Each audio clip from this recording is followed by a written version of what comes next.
Quiero hablarle sobre ser fiel hasta el final. Ser fiel hasta el final.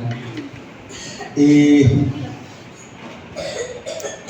la iglesia, estamos, ¿verdad?, estudiando Apocalipsis. Creo que es pertinente el libro de Apocalipsis para todos los tiempos. Hace poco, ayer en la mañana, creo que hubo guerra en Irán, ¿verdad? Atacaron Irán. Irán es Persia. Atacó Israel, atacó Estados Unidos. Estados Unidos siempre apoya al pueblo de Israel. Siempre lo va a apoyar porque los fundadores fueron judíos cristianos de Estados Unidos. Entonces ellos saben que en Israel, si lo bendicen, van a ser bendecidos. Pero si ellos se alejan de Dios, se alejan de bendecir al pueblo de Israel, entonces no hay para ellos bendición. Y la carta, ¿verdad?, a las iglesias, primero fue a Éfeso, a Esmirna.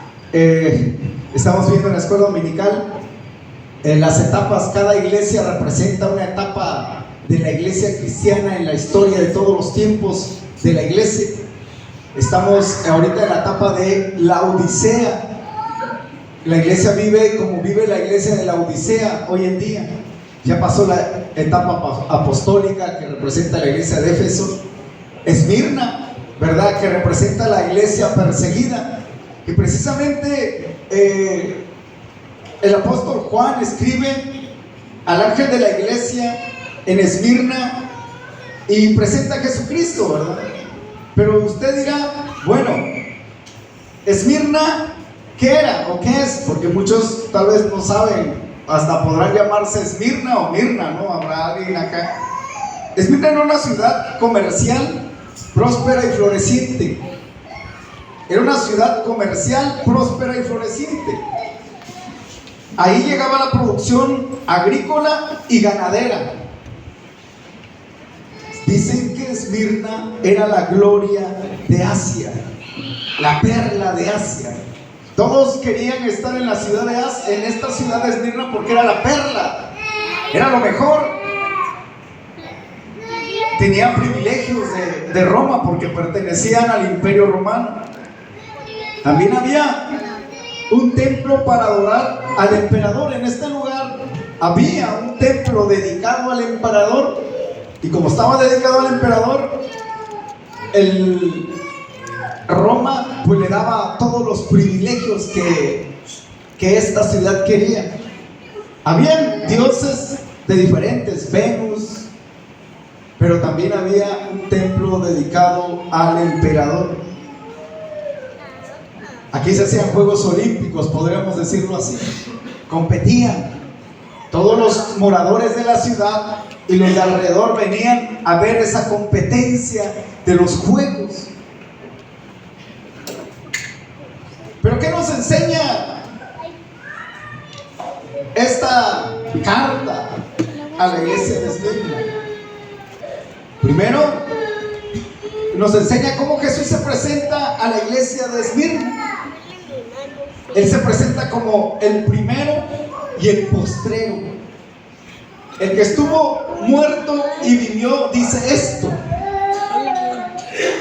el primero y el postrero. Jesús dice: yo soy el alfa y omega, soy el principio y el fin. Es el primero que está contigo y el último que se va pero nunca te deja. Estas palabras significan que Él es eterno. Él es el que llega primero y ahí se queda contigo. Estos nombres o estos vocablos, primero y último, aparecen en Isaías, mostrándose Jehová como el primero y el último. Y Jesucristo también se presenta como el primero y el último. Para Él no hay tiempo. Dice: el que estuvo muerto y vivió, dice esto. El que estuvo muerto y vivió, dice esto. Hubo alguien que ya experimentó la muerte. Hubo alguien que venció los poderes de la muerte. Hubo alguien que derrotó a la muerte. Por eso le dice a Esmirna: ¿sabes qué? Yo tengo ese poder. Yo tengo esa victoria. No te preocupes. El que estuvo muerto y vivió, dice esto: no hay nadie que haya muerto y vivido como el Señor Jesucristo. Habla de su resurrección.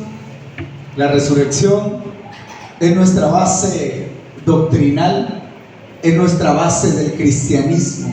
La resurrección. Sin nacimiento virginal no hay Dios hombre.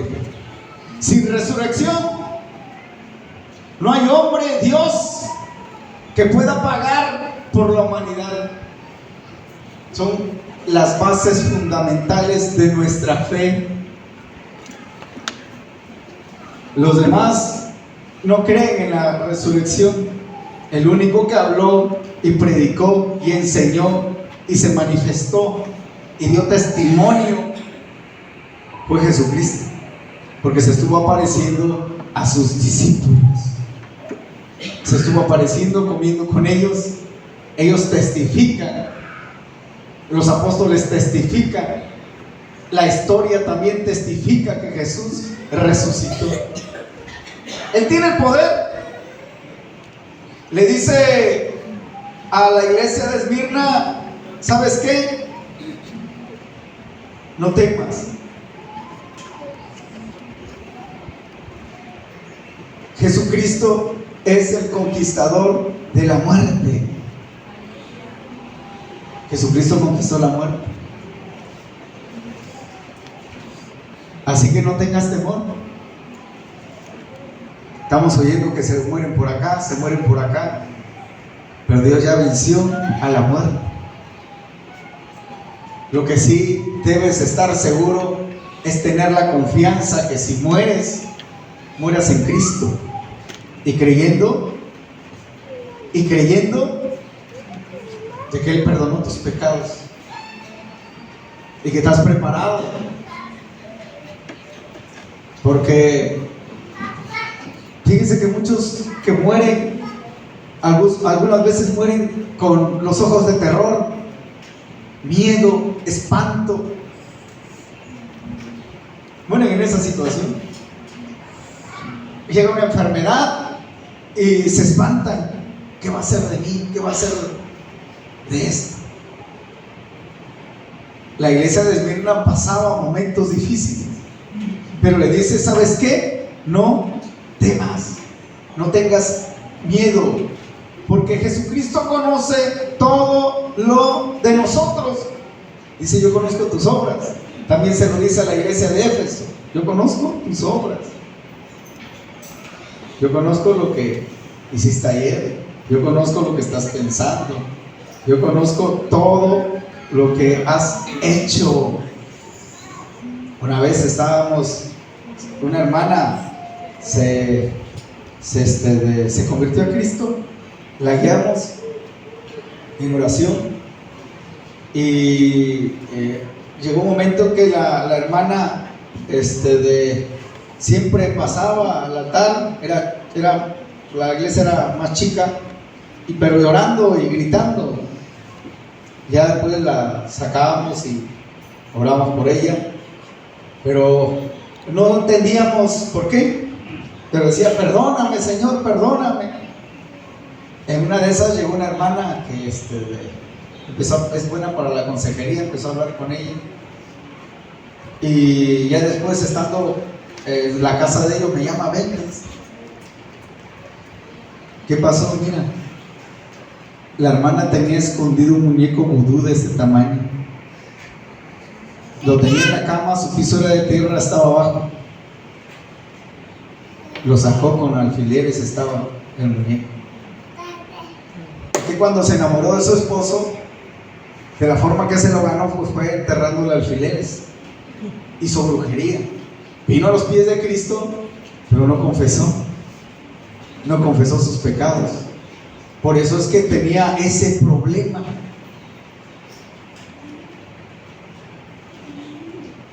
Jesucristo dice: yo conozco tus obras.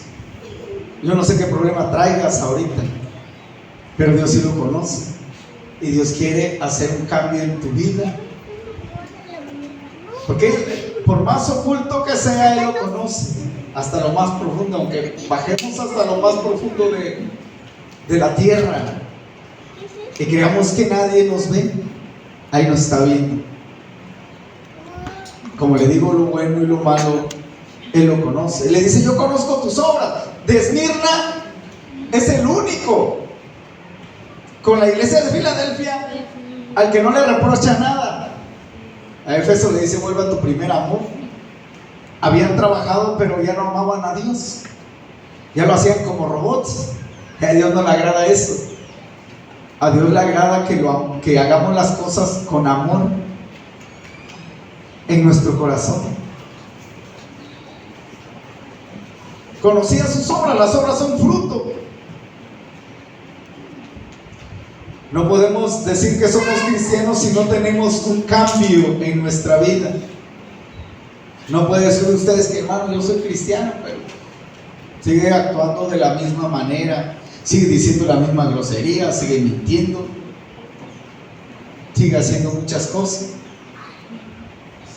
Las obras en nuestra vida es fundamental, porque ahí demostramos que somos cristianos. Damos buenos frutos, damos buenas obras, hacemos buenas obras para glorificar a Dios. No nos salva las obras, no nos salva las obras, pero la obra es el fruto de tu conversión. Dice: yo conozco tus obras y tu tribulación. Ahí viene lo interesante, ¿verdad? La palabra Esmirna significa mirra o amargura. La palabra Esmirna significa mirra o amargura. A Jesucristo le dieron 3 regalos: oro, incienso y mirra, el día de su nacimiento. Mirra, porque con la mirra ungían o untaban a los muertos para que no olieran mal. Entonces la mirra era para ayuda como conservador.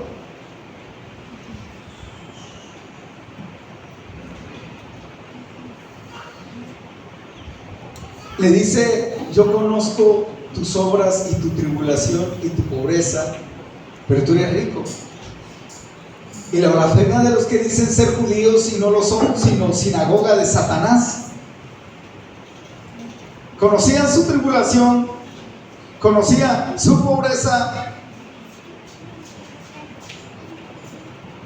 Mire, yo sé que no todos pasan por lo mismo.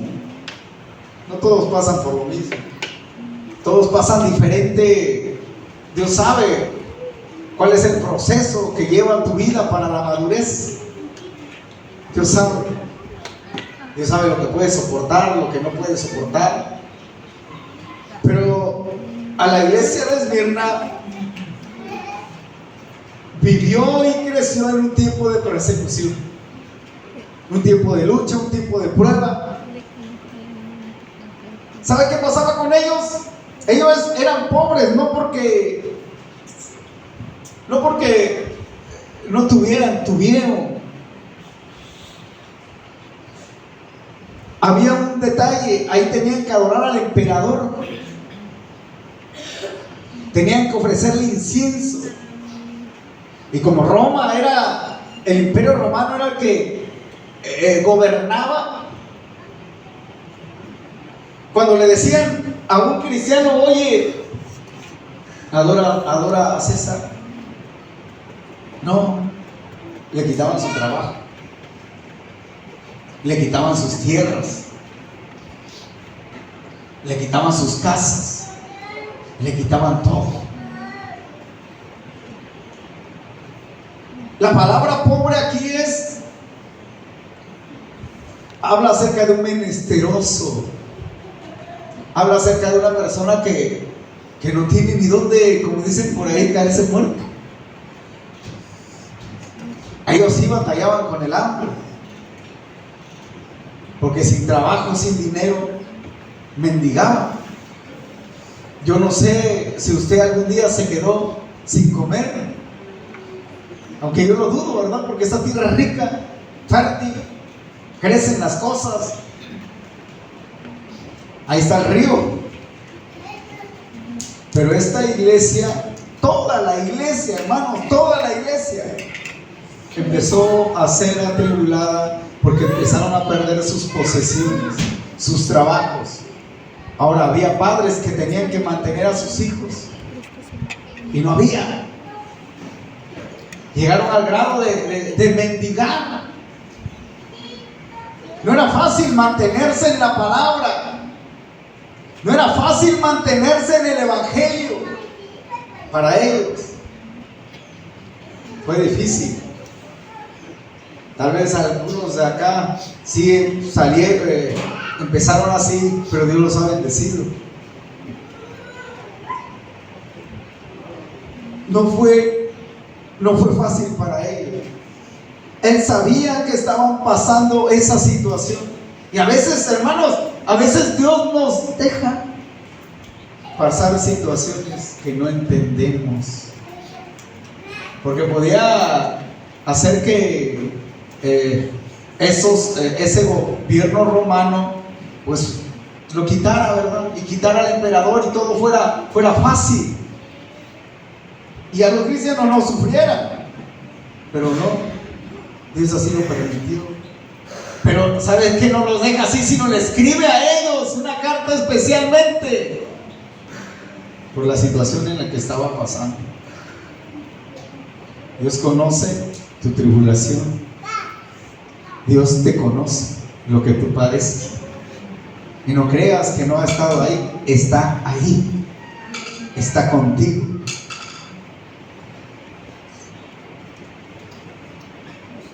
Dice la palabra: y tu pobreza, pero tú eres rico. Dice: tú eres rico. O sea, bueno, le dice el Señor: ¿sabes qué, iglesia? Tal vez tú no tienes nada, pero en Cristo eres rico. Dice que nos ha bendecido con toda bendición espiritual, sentándonos en los lugares celestiales. Hay una riqueza en la palabra, hay bendiciones en la palabra, hay poder en la palabra, hay sanidad en la palabra, hay gracia en la palabra, hay perdón en la palabra. Solamente se necesita que tú lo creas y lo aceptes. Pero tú eres rico, le dice. Si nos comparamos con esta iglesia, pues no ha llegado usted a este grado, ¿verdad? Que le digan: oye, mira, ya es cristiano, a ver, quítale su trabajo. No, usted todos los días se levanta, va a trabajar, tiene para comer, tiene dónde dormir,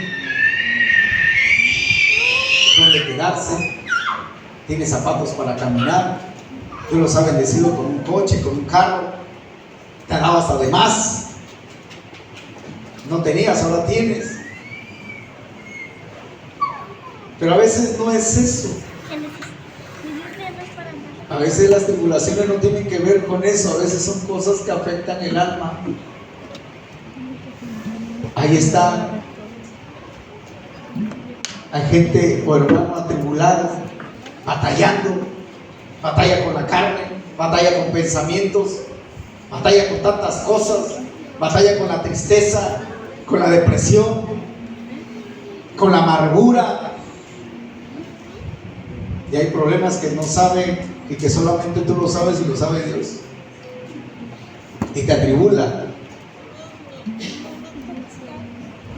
Pero dice Jesús: yo conozco tu tribulación.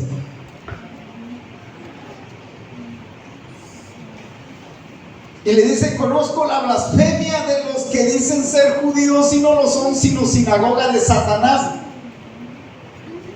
Es que en esa ciudad de Esmirna habían judíos que ¿sabes qué hacían los judíos?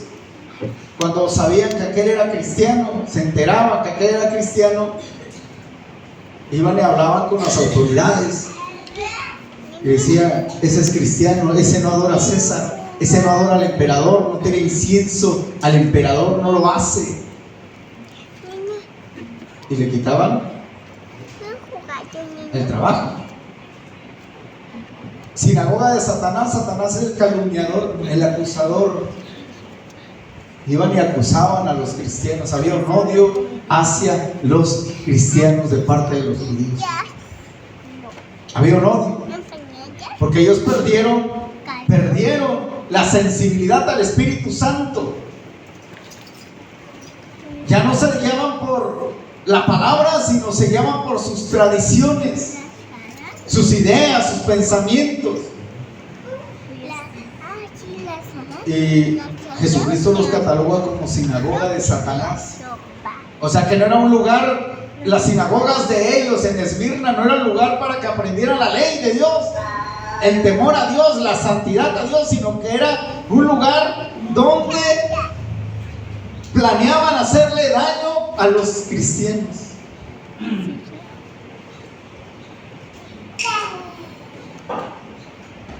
Y le dice: yo conozco la blasfemia de los judíos.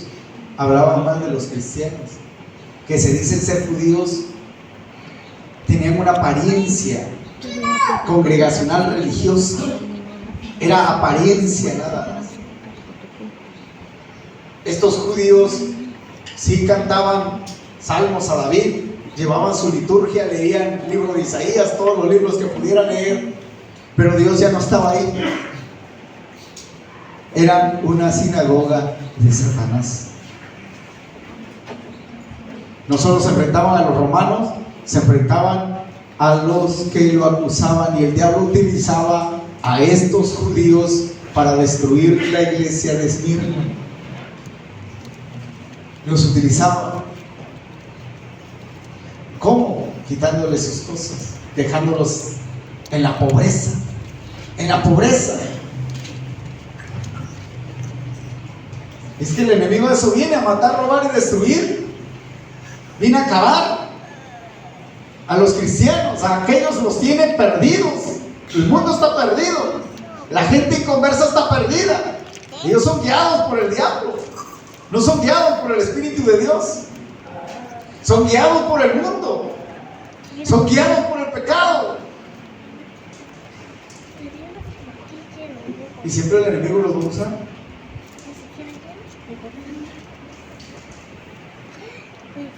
Pero Jesús conoce todo, ¿verdad? Conoce quién te hace daño, quién te hace mal. Lo conoce también.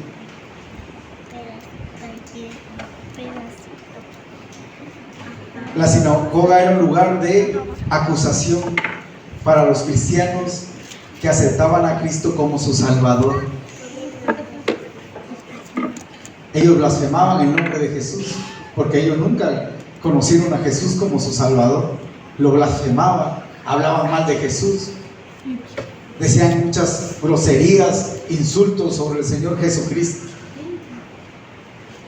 Una vez me topé a un muchacho trabajando, estaba trabajando en el INEGI, y empezamos a hablar, y agarra y se para y empieza a hablar palabras de maldición hacia Dios. Abrió su boca enfrente de mí y empezó a maldecir a Dios. Para él, todo normal. Yo sí lo sentí. ¿Cómo se atrevía, verdad? No le dije nada, ese ya es su problema con Dios. Un día Dios lo va a llamar a cuentas. Tal vez lo hizo porque estaba yo ahí, y empezó a maldecir el nombre de Dios. Es como escupir para arriba y te cae la saliva.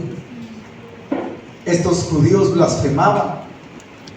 No era un centro de adoración, era un centro de el mal. En tercer lugar, le dice: no temas. No temas. En nada de lo que vas a padecer. En nada de lo que vas a padecer.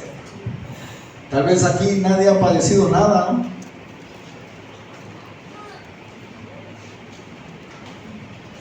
Ahora, Dios nos manda a decir que no temamos ante las cosas que pueden suceder en nuestra vida, pero estando en el camino de Dios. A ellos los iban a meter en la cárcel. Creo que iba a venir una redada, iban a agarrarlos y los iban a encarcelar a todos, porque ya no solamente los querían ver afuera, los querían ver adentro. Porque cuando la iglesia es perseguida, la iglesia crece. Dirás: bueno, es que a mí no me pasa nada, porque no haces nada. No ores, no ayunes, no evangelices, no hagas misiones, no hagas nada, no te va a pasar nada. El árbol que tiene fruto es el árbol que lo apedrea. Los mangos, yo me acuerdo cuando iba yo allá, vivía en Salina Cruz, estaban los mangos verdes, criollos o corrientes, como le llaman, y ahí ves a los chamaquitos en la primaria agarrando la piedra, y caían los mangos, iban por los mangos y empezaban a comer manguitos. Cuando tú empiezas a buscar a Dios y empiezas a hacer algo para Dios, pasa esto. Pero ya, es que a mí, hermano, a mí nunca me ha pasado nada, no batallo, no tengo pruebas, no tengo tentaciones, no tengo lucha. ¿En qué dirección vas? Deberías de ponerte a pensar en qué dirección vas. Pero yo no digo que nuestra vida es una vida de prueba todo tiempo, no, ¿verdad? Hay momentos de gozo y alegría. Hay momentos en los cuales nos gozamos en su presencia, nos alegramos.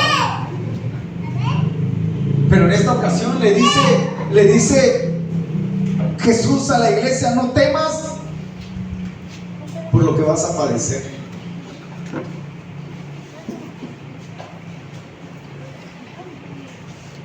Le dice que el diablo echará a algunos de vosotros en la cárcel para que seáis probados y tendréis tribulación por 10 días. Mire, ahí estaba Policarpo. Estaba sentado cuando se leía la carta, el obispo Policarpo. Y él escuchó. Policarpo escuchó. Dice por ahí los comentarios que Policarpo era pastor ahí.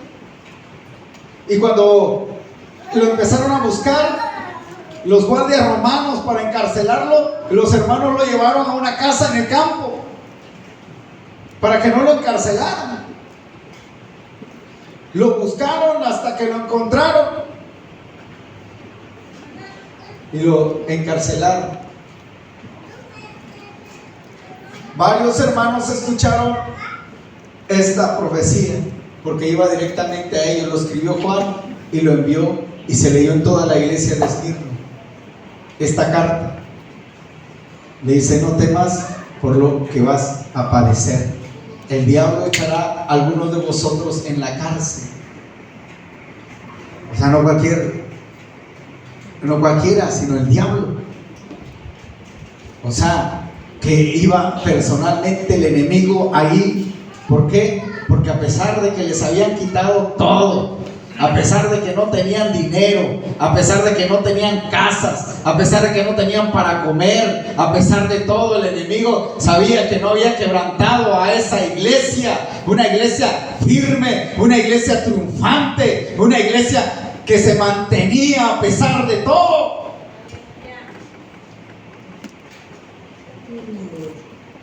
No temas lo que vas a padecer. Yo digo, hermano, yo no entiendo A veces, ¿cómo se vuelven débiles en la fe? Cualquier cosa, que no me saludó, que dijo esto el hermano, que me llamó la atención, que me reprendió, ya no voy, hermano. Entonces, estás muy débil. Imagínense que te pusieran en la iglesia de Esmirna, ¿qué sería de tu vida? Que vivieras en ese tiempo. Yo creo que ya hubieras agarrado incienso, ya hubieras echado al emperador romano y ya lo hubieras adorado. Por su misericordia no pasa a ustedes.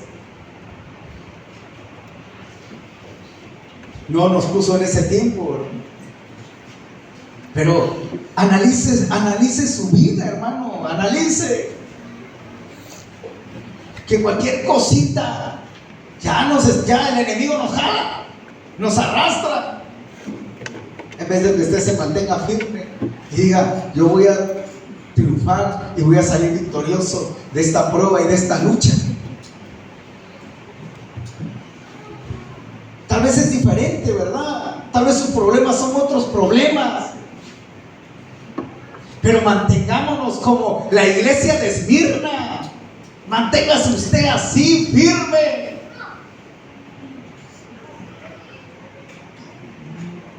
Muchos han permanecido.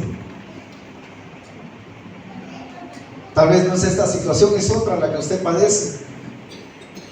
Pero el diablo quería echarlos a la cárcel.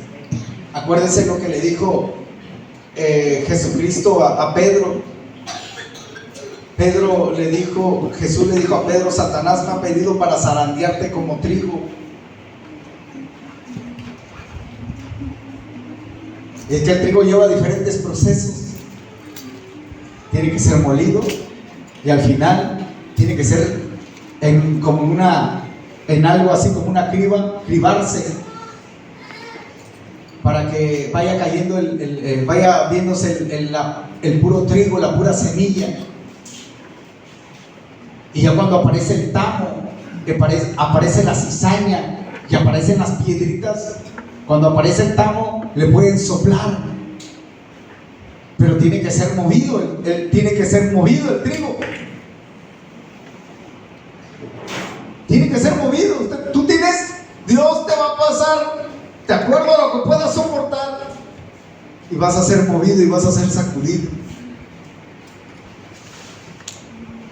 Pero ahí va a estar Él, porque Jesús dijo: pero yo he rogado para que tu fe no falte. Yo he rogado para que tu fe no falte, le dice. Yo ya le pedí al Padre para que tú permanezcas. Cuando empieza a moverse tu vida por las cosas que pasan, déjame decirte una cosa: que Jesús está rogando al Padre por usted y por mí. No lo vemos, pero ahí está hablando con el Padre. Señor, fortalécelo. Padre, fortalécelo. Padre, guárdalo. Pero también tú tienes que permanecer. Es decisión tuya. Ahí tiene que haber también decisión tuya, deseo tuyo, esfuerzo tuyo. Siempre me acuerdo de un amigo, Juan Owen. Él es menonita, estudió con nosotros y estaba allá creo que estaba en Bolivia el hermano, y le dijo a su papá, como es menonita, le dijo a su papá: ¿sabes qué? Si tú eres cristiano y recibiste a Cristo, ya no tienes parte con nosotros, con la familia. Tienes que renunciar a Cristo, entonces sí te voy a dar herencia. Sí vas a tener casa, sí vas a tener trabajo, sí vas a tener campos. Pero si renuncias a Cristo, si no renuncias a Cristo, no hay nada para ti. Y ellos de chamaquito están trabajando. Chamaquito trabajan y trabajan y trabajan y trabajan y le van guardando, le van haciendo un ahorro. El día de mañana se separa, se casa, le dan lo que el padre ahorró, la herencia. Y Juan Owen dijo: no puedo renunciar a Cristo. Le habló por teléfono a un tío que tenía en Chihuahua. Dice que ni saldo tenía el teléfono y pudo entrar la llamada. El tío en Chihuahua, así conocía a Cristo, le mandó para el boleto de avión y se fue a Chihuahua. Ahí vive Juan Owen, ya se casó, tiene hijos, estudió el Instituto Bíblico, es un alemán el hermano. Decidió todo por Cristo. Dice que a veces pasamos una tribulación momentánea. Es por un momento. Esa enfermedad es por un momento. Ese problema es por un momento. Esa situación es por un momento. Que lo veo difícil, pero es por un momento, hermano. Solo tienes que mantenerte firme. Y fue zarandeado. Pedro no fue zarandeado, se fue maldiciendo. ¿Quién sabe qué dijo? Maldijo el nombre de quién sabe qué maldijo. Él se alejó, corrió, huyó. Pero Dios, Jesús ya había hablado con el Padre para que fuese guardado. Fuese guardado. Si tú estás aquí es porque Jesús ruega por ti. No María, Jesús. Él es el que está pidiendo día y noche por nosotros, por tu vida. Aunque nosotros vivimos nuestra vida cotidiana, Él nos está viendo desde allá arriba. A todos nos conoce perfectamente. Y Él está pidiendo por ti. Tenlo en cuenta, tenlo presente. La iglesia de Esmirna iba a ser probada por 10 días. Le dice, van a ser echados en la cárcel por 10 días. ¿Por qué 10 días? Algunos dicen que son los 10 años de los emperadores o los 10 emperadores. Pero si vamos a la Biblia, fueron 10 plagas que Dios trajo a Egipto. Los mandamientos son 10 que le dio a Moisés. 10 vírgenes estaban esperando al novio. Cuando Eleazar, el mayordomo de Abraham, para ir a buscar a la esposa de Isaac, llevó 10 camellos. Fíjese, ahí estaba probando a la futura esposa de Isaac.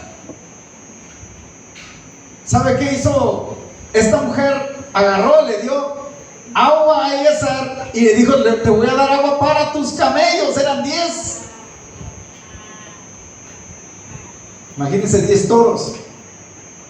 Y tenía que ir al pozo, tenía que sacarlo y tenía que cargarlo. Pero le empezó a dar uno, y luego a otro, y luego a otro, y luego a otro.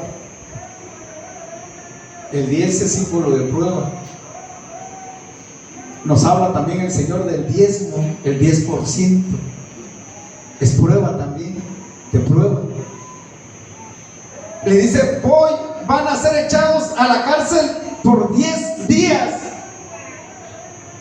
Imagínense, hermano, que ya le quitaron todo y ahora va a estar en la cárcel. Como le digo, fue por causa de Cristo. No lo van a meter a la cárcel a usted porque pues, se agarró por allá de un toro que encontró, ¿verdad? ¿Y dónde está el toro? Ya está en su corral. Y llegan y, oye, ese toro no es tuyo. No, sí es mío. No trae tu fierro, no. Y al final se descubre que no es su toro. Y va a estar en la cárcel, no va a decir, ay Señor, ¿qué pruebas paso? ¿Verdad que no? Porque esas no son pruebas que usted está pasando. Eso es porque nosotros a veces nos metemos en los problemas por falta de sabiduría, por falta de discernimiento, entendimiento. A veces por ignorancia, por inocencia, caemos. Pero ellos iban a estar en la cárcel por causa de Cristo Jesús.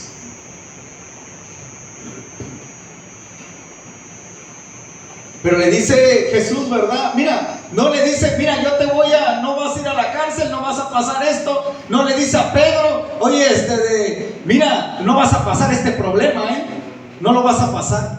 No le dice a Pedro eso, le dice: yo he rogado para que tu fe no falte. Te van a sacudir, como dicen por ahí, vas a sentir la vibra, vas a sentir. No se lo quitó, ahí lo tuvo. Mira, y aunque te echen a la cárcel, aunque vayas a la cárcel, ¿sabes cuál era el problema de la cárcel? El problema de la cárcel es que era ya para sentencia. O sea, no te agarran y te meten a la cárcel, no, ya estás ahí, pagas la multa y ya sales, ¿no?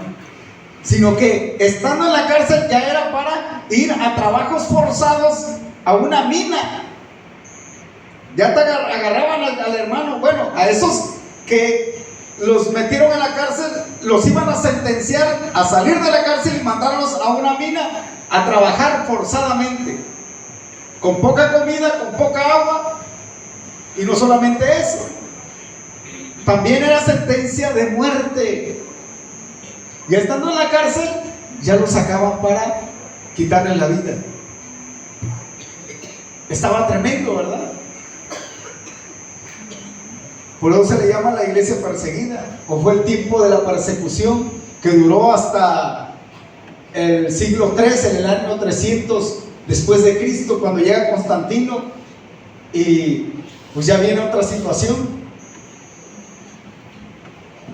Le dice: no temas, pero van a ser 10 días nada más para que seas probado. Dios está probando, Dios nos prueba, Dios prueba nuestra vida para ver de qué estamos hechos. Pero le dice: tú sé fiel. Y sé fiel hasta la muerte, le dice Padre Santo. No le prometió, no le dijo: te voy a sacar, después de estos 10 días te voy a sacar y ya otra vez vas a ser restituido. No, le dijo: sé fiel hasta la muerte. Sé fiel, estando en la cárcel, mantente fiel, ten confianza en mí. Y aun cuando salgas y vayas a la hoguera y te prendan lumbre y te estés quemando, ahí no renuncies. Sé fiel hasta la muerte. Mire, hermano, Dios sabe, ¿no? Dios conoce nuestros corazones, nuestras vidas. Y Dios no nos pone carga que no podamos soportar. Ciertamente Él permanece fiel a su palabra, pero le dice a la iglesia de Esmirna: mantente fiel. Bueno, Él es fiel, yo puedo ser infiel. No, Él permanece fiel, aunque tú seas infiel, pero aunque seas infiel no te asegura que vas a ser salvo. Él permanece fiel, pero pide que también le seamos fieles.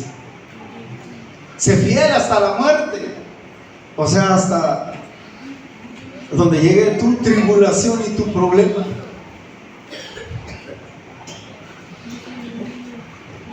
Y yo te daré la corona de la vida.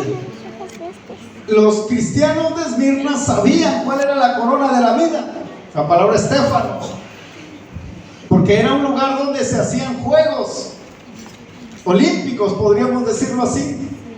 Y ellos veían al ganador. Cuando ganaba alguien corriendo como atleta o en la lucha, llegaban y le ponían su corona. Ganó el primer lugar.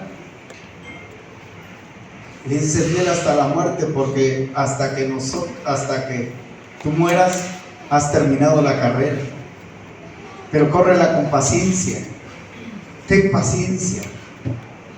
Aguanta, soporta, espera.